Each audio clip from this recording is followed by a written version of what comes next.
There are some subjects where it's easy for you to stand in the knowing that something is coming in a patient, even eager anticipation, where some of the things that you've been wanting for a while that have not shown up in what you call real life manifestation, we understand your impatience about it, and we really are not here to soothe your impatience as much as we are to teach you that patience is not necessary. When you come to understand that you are the creator through the vibration that you offer, and that you have control of your vibration, then rather than being patient about something not coming, instead you are eager about it coming, which makes it come faster, which makes you need less patience. But if you get patient and are using the word patient to cover up impatience, then it doesn't work so well, because the universe is not responding to your words. You understand that, yes? The universe is responding to the vibration that is behind your words. You, for the most part, don't see yourselves as vibrational beings. So you aren't aware that you are vibrationally transmitting. You think that you are auditorially transmitting. In other words, you expect people to respond to what you say. They usually don't, but you'd like it. And so you're in your body, you're observing the world, you know that part of the world is observing you. You are so good at deciphering what's around you by translating vibration into what you see and into what you hear, into what you feel and smell and taste. But we want you to begin to accept that you are vibrational beings first and foremost, and that you are always, in every moment, emitting a vibrational signal, which is literally, we're not kidding you even a little bit, your point of attraction. So what you put out, you get back, because law of attraction is responding to the vibration of your being. So when you say, I really like you, and you don't, the universe is responding to the vibration of your being, not the words that you're using to try to make it different than it is. Your words are not making it different. Your vibration makes it different. Now, can you offer enough words to shift your vibration? Yes, you can. But it is ever so helpful if you are focused upon shifting your vibration rather than worrying about the words that you're offering. And if you are aware of shifting your vibration, and you are aware of the way you feel as you are shifting your vibration, now you begin to have true creative control of your own point of attraction. Everyone you know is emitting a vibration. And that vibration is coming from the thought that they are thinking, but there is another part of that vibration that is a stronger current that most of our physical friends, since you haven't even thought about being vibrational beings to begin with, you're not thinking about all of the components of vibration that make up the totality of who you are. You are much more than you see here in these physical bodies. This is but a piece of you, so to speak. It's an extension of you. It's a part of your consciousness. And the larger part of you, the non-physical part of you, that many of you through time have referred to as soul, we call it the inner you or inner being, source. That inner part of you existed before you came into this physical body. But most important for you to remember, that inner part of you still remains that inner part of you, even though you have come forth into this physical experience. In other words, the larger part of you, the eternal part of you, far and away the larger part of your point of attraction, the larger part of your point of attraction is source energy. It's still the non-physical part of you. So that non-physical part of you projected the physical part of you here, an intention, you might say, and here you are, splat. So there are really two aspects of you. You're not two beings, but you are a being with two aspects. And the larger part of you is offering a vibration, as is this part of you. And as you are focused in your time-space reality and you're looking around and you see things you like, you emit a vibration about that, because whatever you are looking at is already vibrational in nature. And as you hold your attention upon it for as little as 17 seconds, you begin to take on the tone of that vibration. So as you give your attention to something wanted, you offer a vibration about it. As you give your attention to something not wanted, you offer a vibration about it. And through contrasting experiences at many levels of your being, whether you are consciously aware of it or not, and most of you are not consciously aware of it, you are giving birth to new desires. By knowing what you don't want, you know what you do want, and it's happening all day, every day. So in this process of knowing what you don't want and knowing what you do want, you are deciphering the contrast of this leading edge time-space reality just like you knew you would. And you are doing the most important thing that you knew you would do. You are coming to new conclusions.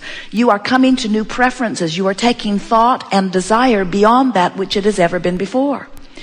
And the most wonderful part of that, from our perspective, is that when you do that, leading edge pioneer of that which we are, when you do that, we hear the improved condition that you are asking for, and we give our undivided attention to that. In other words, the source within you flowed with you and continues to ride the rocket of your desire. So as you're sifting through the contrast, the parts that you don't want are sort of left behind, like the pieces of corn that you aren't eating, while the best of you is moving forward, and that's the part that the eternal part of you is becoming. This explanation, while we know it is simplistic, it is the explanation that helps you to understand the evolution of all species. Even if you are the one-celled amoeba, you are living in an environment where you are having preferences.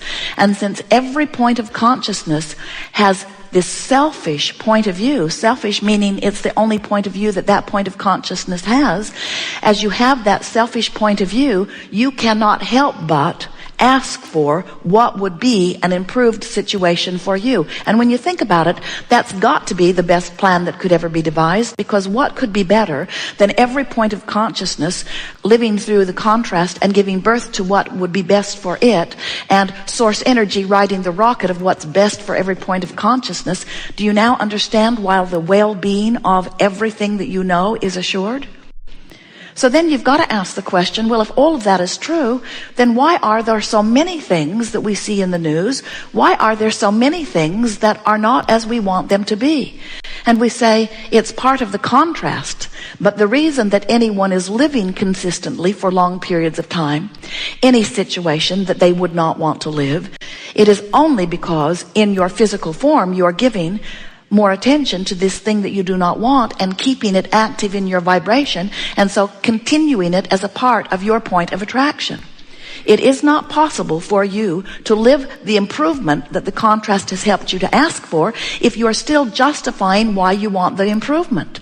As you continue to beat the drum of why you need more money and how unfair it is that you don't have enough money, and how irritated you are at those who do have plenty of money, and how disappointed you are that you didn't inherit anything, as you beat the drum of these feelings of not enough money, the money that you have asked for that has amassed, and we want to tell you it is a veritable fortune, the money that you have amassed in your vibrational escrow, wonderful words, in your vibrational escrow, you are not letting come to you, and you're not letting yourself go to them, because the active vibration within you is not enough, not enough, not enough, not enough. When you are sick, you want to be well. And when you are sick and want to be well, that rocket of desire for this improved wellness, this amended desire that you are setting forth, makes you in your vibrational escrow weller than you were before you got sick. Sickness makes civilization weller. Sickness that this population lives right now puts more wellness in vibrational escrow, so there is more wellness that is coming forth in the next generation, and the next, and the next, and the next, and the next, and the next. That's why at your time of birth you are hardier, and you would remain hardy. In fact, you could be in your body and get hardier, just like the non-physical part of you is becoming hardier, if you weren't beating the drum of the things that are going wrong. if you were not finding so much to complain about, so much to fuss and worry about, so many things in your day-to-day experience, it's not the big things that are responsible for your beating the drum that causes resistance, that doesn't let you be who you really are. It's the little things, the day-to-day irritants that sort of run in the background of what's going on with you that are responsible for the majority of the resistance that's happening within all of you. So here is the big picture. So from non-physical, you come forth into physical, and you explore contrast and give birth to new desires. And the non-physical part of you doesn't just answer what you're asking for. It literally becomes the vibrational essence of what you are asking for. Now, when we say this to you, mostly it doesn't seem to be that meaningful to you. But if you were remembering the creation of the planet, if you were understanding the creation of worlds, if you were understanding that everything that exists in what you call real life manifestation was always, every time, thought that was contemplated upon first, then you would be ecstatic at understanding there is a vibrational escrow that has been amassed for you that is literally pre-paving your future experience. And you would not be bored with the idea, but just because it's not something that you can take to the bank or take to the store and spend or get on and ride somewhere, you would be thrilled with it because you would understand that the vibrational essence of what you are asking for is the pre-paving of what comes next for you. And once it is in your vibrational escrow, the creation has been created. 99.99% of everything is created vibrationally before you even begin to get a glimpse of the energy of it. And if you could see what we see in your vibrational escrow, you would feel more excited and proud about the life that you've been living, about the contrast that you've been sifting through, and about what you have created. Now there's a big question. You've created it, you've expanded, you'd become it in the largest sense of the word. So as you've given birth to this amended you have literally become this vibrational essence. And the question that this gathering wants to answer is, are you keeping up with you? Are you moving in the direction of you? Are you letting yourself in your human form become this expanded version of you that this human form has set into motion? And if the answer is yes, then you say on a regular basis, I feel great. I am so happy. You say, isn't that beautiful? You say, isn't this wonderful? The emotions that are running through you like a constant sort of recording are wonderful, good feeling emotions when you are keeping up with you. But if you are feeling ornery, if you are irritated at this and that and the other, if you're overwhelmed or tired, if you are afraid, if you are feeling depressed, if you are feeling anger, if you are feeling any of those negative emotions, that means to some degree, depending upon how bad those emotions feel, to some degree, you're not keeping up with who you have become. And the only reason you ever feel negative emotion is because you're not keeping up with who you have become. You think, oh no, Abraham, I'm negative because I don't have any money. That's what we just said. You're not keeping up with who you have become. Oh no, Abraham, you're wrong. I'm not negative because I'm not keeping up with who I've become. I'm negative because my lover left me. That's what we said. You're not keeping up with who you have become. Because when your lover left, you set forth a powerful rocket of desire for the perfect relationship, and it is already become in your vibrational escrow. But in your loneliness, in your defensiveness, in your determination to be a victim, in your beating the drum that continues the thoughts that continue to feel bad, you continue to hold yourself in vibrational difference to your vibrational escrow where everything that you want is.